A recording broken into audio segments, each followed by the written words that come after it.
બક્સરા શહેરમાં બાળ કેળવણી મંદિર અને વિશ્વ વાત્સલ્ય માનવ સેવા ટ્રસ્ટના સંયુક્ત ઉપક્રમે આયોજિત વિચરતી વિમુક્ત જાતિના રાણિયા દેવી પૂજક સહિત સમાજના બાળકોના વાલીઓનું વાલી સંમેલન માનવ મંદિરના પૂજ્ય ભક્તિરામ બાપુની ઉપસ્થિતિમાં શિક્ષણનું મહત્વ વિવિધ દ્રષ્ટાંતો સાથે આયોજન કરાયું।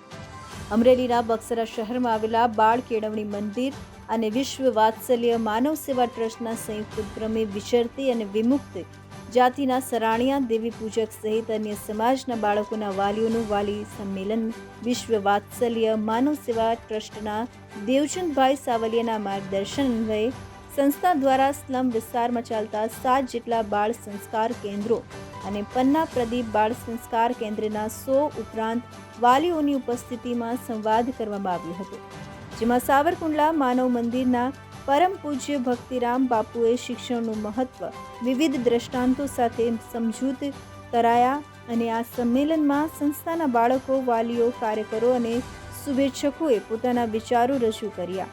સૌનો એક સુર હતો કે સંસ્કાર સાથેની કેળવણી આપનાર સંસ્થાને મદદરૂપ બની એ તે આપણા સૌના હિતમાં જણાવ્યું હતું।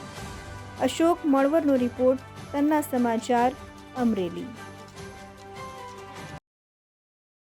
જય સિયારામ। બગસરામાં દેવસનભાઈ દ્વારા ચલાવવામાં આવતી આ પ્રવૃત્તિથી હું ખૂબ જ પ્રભાવિત થયો છું। નાના માણસો માટે અત્યારે સમય કાઢવો અને નાના માણસોની પ્રગતિ થાય એવું વિચારવું એ એકદમ તંદુરસ્ત વિચારો છે અને એ વિચારો દેવસનભાઈમાં જોયા। દેવસનભાઈ અત્યારના પેન્ટ શર્ટમાં એક સંત દેખાઈ રહ્યા છે, એમની પ્રવૃત્તિને ખૂબ ખૂબ ધન્યવાદ।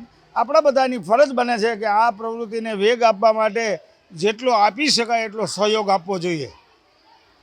બગસરામાં ચાલતું આ બાળ કેળવણી મંડળ, એમાં જે સદપ્રવૃત્તિઓ થઈ રહી છે અને આજ મેં રૂબરૂ મુલાકાત લીધી, સરાણીયા જ્ઞાતિના બધા વાલીઓને મળ્યો, એની અંદર જે બાળકોને ભણાવવાની જાગૃતિ દેવસનભાઈ મહેનત કરીને લઈ આવ્યા છે। અત્યારે બાળકો જોયા, એમાંય ટેલેન્ટ તો રહેલું જ છે ને, એમાં ટેલેન્ટમાં ક્યાં કોઈનો વિચારો છે?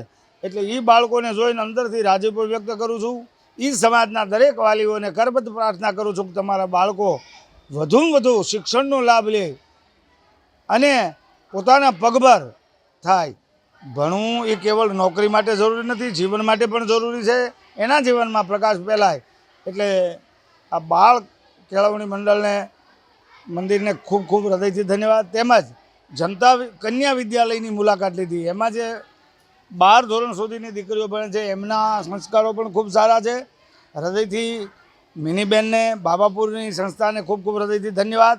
આવી પ્રવૃત્તિઓ અને સદપ્રવૃત્તિઓ કીધી છે અને વધારેમાં વધારે આ સદપ્રવૃત્તિઓનો વિકાસ થાય જેની અંદર સ્વાર્થનો અંશ પણ ન હોય, કેવળ અને કેવળ બીજાનું ભલું કેમ થાય। તમે કલ્પના કરો, સરાણીયા જ્ઞાતિ સમાજ માટે 0% વ્યાજથી લોન આપવાની સુવિધા, એને ધંધે ચડાવવા માટે, કારણ કે હવે બળદનો ઉપયોગ થતો નથી।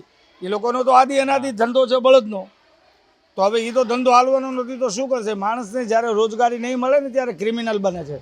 એટલે સૌથી પહેલી જવાબદારી છે એને રોજગાર આપો। માણું બાજરો આપશો તો દળીને ખાઈ જશે, પણ માણું બાજરો એને વાવતા શીખવાડી દો, આખા જિંદગીનો અનાજ થઈ જાય। એટલે આપ બધાને કરબદ્ધ પ્રાર્થના કે આ પ્રવૃત્તિઓને ખૂબ ખૂબ વેગ મળે અને ખૂબ વિકાસ થાય। જય સિયારામ।